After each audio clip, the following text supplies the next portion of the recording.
Welcome to our session here on how sporting events can foster community in times of need. Now, earlier we were in conversation about the economic and social areas of sport, and now we're getting an insight as to the sense of community in times of need. And hosting the panel today is Nick Paul. Hello, thanks everyone for joining. We're honoured to have you online with us. We've got a great panel here. So what I want to do is just literally introduce everyone. I'll start with Adam Aimwell from Archer International, who I understand has got a big win to tell us about today. So Adam, if you'd like to introduce yourself. Thanks very much. My name is Adam Taylor from a company called Aimwell Events. About half an hour ago, we just got word that Ireland won the 2023 Youth World Championship competition, which is a fantastic coup for Ireland, because that means we're going to have 1,000 international athletes descending to our nation for about a week and a half, which is fantastic. So we're now beginning, and it's great for this actual conversation today, we're beginning the whole community build for the next 3 years, because we're going to need so many volunteers for this. So it's a fantastic day. So I might be smiling and just nodding a lot today, so apologies. Thanks very much, Adam. Yeah. And we've also joined by Tracy Powell from Rugby League World Cup 2021. If you'd like to introduce yourself, Tracy. Thanks, Nick. So I'm the Legacy Director for Rugby League World Cup 2021. We're hosting the men's, women's and wheelchair tournaments across England in October and November next year. And I look after our Legacy programme, which is all around how we engage communities, not just in playing rugby league, but also in the wider excitement, the fact that a major sporting event is coming to their town or city. Excellent, and we'll obviously hear a lot more about that later on in the discussion. And then also we have Stephen Bordeaux from the World Triathlon Series. If you'd like to introduce yourself, Stephen. Sure, thanks very much. I'm the General Manager for World Triathlon Series Grand Final in Edmonton, Canada, which was supposed to be in August of this year, but with global events, we're looking at pushing that out to a future date. Yeah, I'm very excited to be here. Thanks for having us. And thanks very much as well, actually, because obviously being in Edmonton, the time's a little bit early for you. And another man who's had to wake up extremely early is Ian Adamson from the World OCR. So Ian, if you could introduce yourself. Thank you, Nick. Good afternoon, good morning, everyone. And I'm from World OCR. We run virtual events around the world. You can see up to 3 million people register in about a 24-hour period. And we have a World Series that is also what I prefer to call dispersed. Brilliant. Well, today we've also got a few panels running as well. Polls running as well. So just so you can actually sort of feedback your opinions on the stuff we're going to be talking about, we've got poll 1 is, do you have a community building strategy? Poll 2, have you had to change the strategy for your events post-COVID? And then the final one, do events have the responsibility to provide a platform for global movements? This is obviously in reaction to the Black Lives Matter movement. So yeah, please get involved, and we'd love to hear what you're thinking. So firstly, thanks very much for all coming and being involved in this panel. It's great for you to give up your time. I suppose one of the things we want to really find about is, how do you currently nurture and build your communities? And I think, Ian, from our conversation, you guys are doing a great job on that. So could you perhaps sort of give us a bit of info on how you do that? Sure. We're fortunate as a relatively new organization. Most of the people, the community doing obstacle sports are engaged heavily in social media. So we always structured as a virtual organization, and we've been doing Zoom congresses since 2015. And it was a fairly easy switch for us to get our community to engage, because we can get to them very quickly. They don't tend to have email addresses except to have a social media account. Excellent. Yeah, I mean, social media is obviously a key element for keeping any community involved. So perhaps, Stephen, obviously, it would be interesting to hear how you sort of build your community as well. Yeah, we're quite lucky in Edmonton. We've got a very strong event background, but it's a very diverse community. And we've, over the years, for past 20 years or so we've been doing this, we've used all different strategies to try to engage that group, whether it be online, recently virtual, Facebook, social media, but we still have a lot of our key volunteers and members of our organization that aren't even on social media and Facebook anymore. So they still like the old-fashioned personal phone call in the evening to have a quick chat. And we try to have social gatherings and such as much as we can. And we try to treat our group, our organization, like a family. And it pays off. I mean, we get about 98% of our volunteers come back, and our captains. We use a hierarchical system with our volunteers in our structure, which means that we have captains and team leads that we put in charge of different areas that recruit their own friends and their own club members for a lot of the time to take over certain areas. And they have, contests amongst themselves, and, they get buttons made for themselves and so on and so forth. And, it really is, events really do bring community together. And I think it's one of the key things that any event organizer can do is try and foster that and, treat every member of their event as like they are family, and they appreciate that, and they come back year after year, and it grows. Sure. And so just to touch on that, how do you sort of manage the old world and the new world, the analog and the digital? You say you have to communicate in different ways to different parts of your community. How do you segment that in the first place? Or do you push everything out to everyone on every channel? Well, you know what? We started originally pushing everything out on every channel. That was the way we did it. And we had, reams of databases and, loose pieces of paper hanging around the office with names pinned on the wall with phone number. This person, Sally, likes to be called. Do not email her with information and such. And, over the years, we've tested different systems, and using Init Live now has really helped with us trying to build that platform and being able to specify how to reach out to the different volunteers and those members. And so technology has come a long way over the years from those old spreadsheets, and we use it wherever we can to try and sort of tailor that experience and build that list. It's like customer relations, but using it internally on the volunteer side. Well, excellent. Thank you for the plug there. I will pay you later. And Tracy, so obviously your community is very different in that you're building the community for a huge global event. It's not a community you nurture over time. So what are the challenges you face in building the community in a shorter period of time? Yeah, I think one of our challenges, like you say, is that we're a pop-up event. So we pop up, we need to nurture those communities, and then look at the long-term sustainability and legacy after we've finished as well at the end of 2021. We also work with 18 communities. So our event is run across 18 different towns and cities across England, and every one of those communities is very different. So for us, it's around trying to work out what is important in each of those communities, which is different in different towns and cities, and then looking at how can we engage those communities in something that matters to them and something that's important to them, and that might be different in different areas.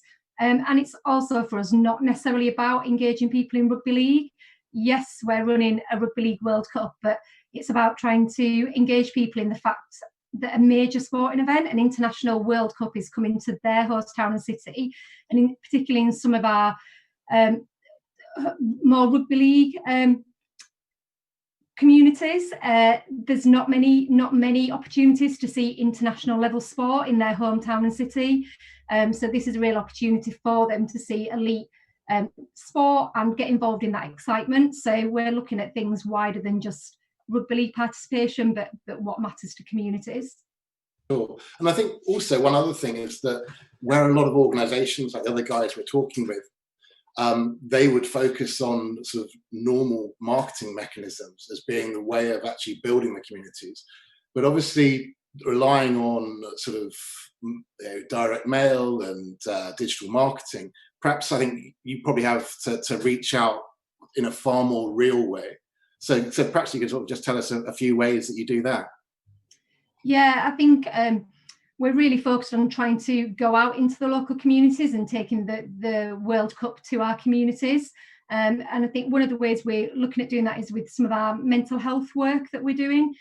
So we've partnered with Rugby League Cares, the sports charity, and Movember, the men's health charity, and we'll be delivering a mental fitness programme across our rugby league clubs and across our teenage rugby league players in our host towns and cities, and that involves us going into their clubs. So rather than trying to get people to come to us, we're sending former players who we're training up to deliver those sessions, to go out and go into a club, sit in their environment and talk to them around the challenges around mental health, and try and give those key messages that it's okay to not be okay, and just because you're a rugby league player, which predominantly or typically is a tough and dust yourself down, get back up, get back on the field, and that's kind of the stereotypical perception of rugby league players, having some international or former international rugby league players sitting with our communities and telling them it's okay to not be okay, and it's okay to talk and ask for help.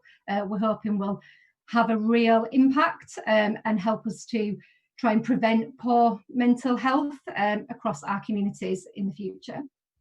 Excellent. I think really for those people watching that don't know much about rugby league, it really is a man's sport. So when people say man up, this is normally the thing that we said to any rugby league player who may be suffering. So the awareness you're building in this campaign is amazing.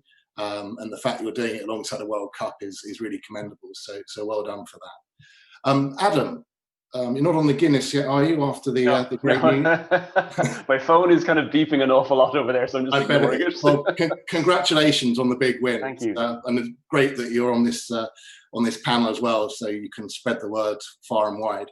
Yeah, just tell us a bit about how you would build your communities, and obviously you're doing a good job because your community won this event. So yeah, tell us some more.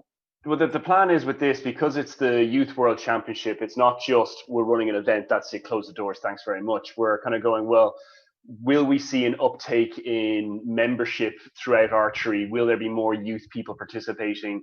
And particularly when it actually comes to the event, we're going to need a lot of volunteers and a lot of people to be involved. And if a happy volunteer is there, the event runs a lot better. So what we're doing is we're starting kind of today, well, probably a month ago now at this point, preparations for it. But we're looking at a schools program, which is when we're going into the schools, we're introducing the sport to everybody. We're getting people engaged at a much younger age throughout for the next 3 years. So our hope is that someone in the next couple of months will try a beginner's course, come along to this event, participate, being a helper, and then stay on in the club, and maybe a club will form in their local area. So the hope is that we're going to be building mini communities now just for this event, that then we'll have a legacy of them staying on. And then the dream ultimately is someone tries a beginner's course, comes along to this event, and then in a year or two is on the national team. And that's the kind of the dream process, if that makes sense. Excellent. I mean, all of you have touched on volunteers as being a hugely important part, and obviously in it live, that's our bread and butter. That's what we do. We're all about making sure that events like yourselves run smoothly with as many volunteers as you need, organised in the best way possible. But it'd be interesting really just to touch on understanding the challenges you face and the way you've overcome those obstacles to implement successful volunteer programs. So, I mean, I think I'd like to perhaps position that one to Ian. Obviously, yours is a new community as such, and an ever-growing sport. So how do you do that? What are the obstacles, and how do you overcome them? Well, that's an appropriate way to say it. Obstacles fairly significant in any new organization, and forming a new international federation is a fairly heavy lift. Everyone is a volunteer to start with, from governance through to events and how they're run. Apart from service providers for the events themselves, which obviously you need infrastructure and the tangible things that you put on the ground, our entire organization has and is a volunteer organization. Secretariat of volunteers, which is fairly unusual, but it has its advantages. One is that no one's chasing the mighty dollar. So what we find is that people are heavily engaged, they're very passionate, and we manage to retain people simply because they understand that as a new organization, we have immense opportunity. And they're very different challenges from established organizations like rugby, which has been around for what, 100 years plus. We're about 5 years in on the actual sport, and our volunteer base is everything. So it's somewhat different from you guys, but it works, and it works really well for now. We just hope you retain the passion and the engagement for the sport itself. And I've been involved in other sports that have gone a little south when the money comes in, so hopefully we won't do that. Excellent. Well done. Just very briefly, everyone, please feel free to post any questions, and we'll try and cover those as well. But Stephen, over to you. So obviously you've been hit with quite a hammer blow this year. So I take it your volunteers were lined up, then you've got to communicate to them that obviously they're not needed. So how have you been able to manage that process and still keep them engaged? Yeah, that's a great question. Well, it's great. I think you've frozen us very briefly there. So if you could just. Oh, sorry about that. For us, it's been quite a challenge because, I mean, like many events, our volunteer team also volunteer for other causes and other events. It's hard to come across a one-time volunteer, and so without an event and a focus for them to focus on, it's been difficult to keep them engaged. There's so many things going on in the world. There's so many great causes, so many things where their time can be needed. And we've actually encouraged our volunteer database to get behind other initiatives in the community while we're waiting to find out what's going to happen with our event. And, you know, a lot of it's been a lot of simple things. We were hosting, for the first little bit there, we were hosting evening buds and suds. So just an online on Zoom, actually get together and have a drink together. Because for a lot of our volunteers and a lot of volunteer, you know, typically volunteering is their social network. The events that they get involved in and the causes they get involved in is in their social network. And so we felt it was really important to keep that communication going, especially with COVID and isolation and so on and so forth. A lot of our volunteers, you know, live on their own. And their social network is through the event. So, you know, we were hosting these events for the first few weeks, and, you know, we would have almost 100 of our volunteers show up just to chat, just to have a beer together online, virtually. And those kind of things matter, and they go a long way. And we've been continuing to do that as much as we can, as we sort of wait to see before we could actually all get together physically, and, you know, deliver our passion project, which is the event. Excellent, thanks very much. Adam, we touched on a few obstacles that you guys face, in that you look to try and involve the youth as much as possible, and that seemed to be quite a difficult thing to manage, with all the different certificates and obviously having people who were allowed to work with children involved. How have you managed to overcome those issues? Yeah, it's a very you know, kind of hands-on issue, because there's a child protection course in Ireland that we all have to go on if we're involved in children in any kind of sporting thing. So it can be quite a daunting and scary application process, because it's a couple of hour training session with the local council, and they come in and they explain this is the process for various different types of scenarios. So what we have found particularly is people go in going, I want to be a volunteer, I want to help, I want to be great, I want to do all the nice things, and they do all the other courses that you need to do, and then they go to this course and they come out, they're almost as white as a ghost, and they're like, I don't know what to do anymore. So it's about managing. What we've learned there is very much open communication. We have to manage the expectations, going, look, this course, you're probably going to hear worst case scenarios. You're going to hear, you know, things, but you're not alone. We have all these networks here with you for support. So people often come out of it going, does that mean I'm responsible for absolutely everybody on my own? And we're like, no, there's a network here. So I think to solve that, it was the communication element, what we've worked around basically. It's just open communication, two-way stuff. The worst thing I know a very small club in Ireland did was they sent 10 people down to be coaches and judges and stuff like that, and they all came out to that course and they all were like, no, and they almost all left because it was too scary. So we've learned from that, and we've said, look, it's just about communication is key. Excellent. Right, so just looking at the clock, we've got 10 minutes left, and there's two really important points that I want to really cover. One is around COVID, and the other one's Black Lives Matter. So we'll go around, we'll get everyone's opinions, and just keep an eye on the clock, so we make sure we get everyone heard and we cover it off. So yeah, what measures have you looked at or implemented post-COVID or during the COVID situation? Obviously, Stephen, you've been hit hardest. So what have you done to look at the post-COVID side of things to make sure that the events experience is improved, or is some way future-proofed, which is almost impossible, I would say, to do. But yeah, interested in your thoughts.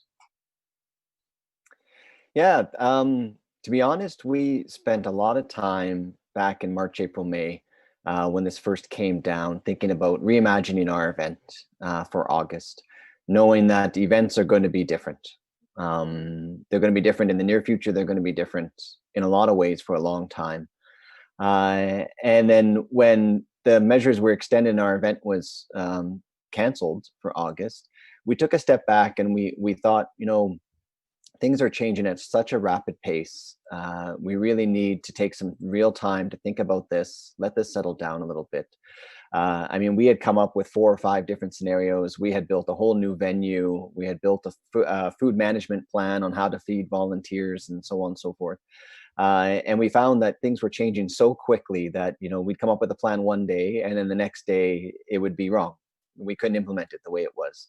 And we had to revisit it all together. And we found we just were spinning our wheels around and around and around. And so what we've done now that we have a little bit of time is we've decided to collect as much information as possible and educate ourselves as much as possible. And then, but take a little bit of a break and some time to let this digest and really think through how we're going to handle this in a year from now, 12 months from now. Sure. Actually, I've been told we've only got 3 minutes left. So if, show of hands, who would like to sort of jump in and give us some insight into the COVID side of things? Who's had to do something, who's changed things up? So who wants to speak? Okay, over to you, Tracy. Just linking with the volunteers theme that we've been talking about. So one of the things we're looking at doing is looking at how we can support people with a learning disability or long-term health condition to volunteer at the tournament, as they're generally in England underrepresented in major event volunteering.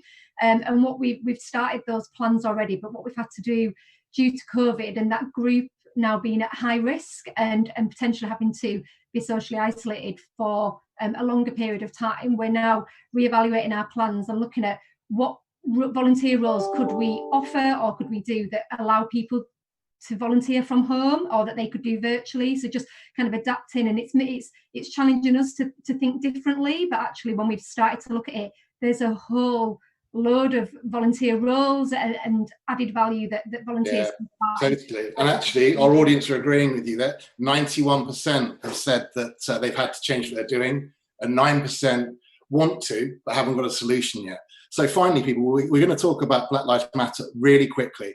So the question we wanted to pose was, do events have a right, or should they have a responsibility to provide a platform to global movements? So I suppose let's start off with Stephen. Yeah, I think events do have a responsibility. They have a responsibility to listen to their community and be aware and be at the forefront of what's important for their community. Events have that responsibility. They are a lightning rod, and they have right. We're really up against the time now, so each of you in turn. So Tracy, what do you think with regards to the question? I think as a pop-up event, we're apolitical, we don't support any political movements, but we are really interested in how we can campaign and make excellent. I'm going to shut you off. Ian, over to you.